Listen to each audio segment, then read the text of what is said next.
One more time. Final, one more time. Hallelujah. Hallelujah. దేవుడు selection చేసుకున్నారు కాబట్టి మనం ఆయన ఈ రోజు మనం ఇక్కడ ఉన్నాం. ఆమేన్. హల్లెలూయా. దేవుడు సెలక్షన్ చేసుకున్నాడు మనల్ని.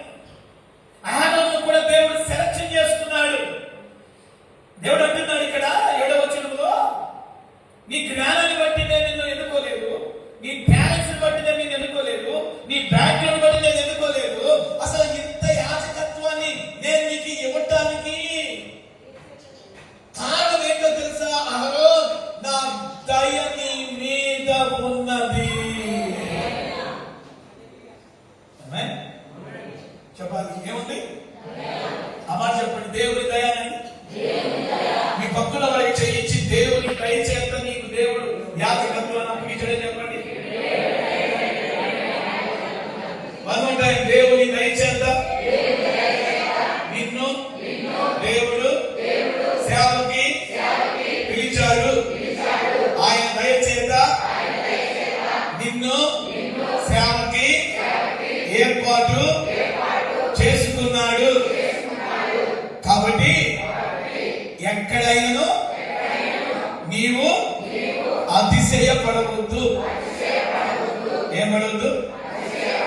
గట్టిగా చెప్పండి, ఏం పడవద్దు?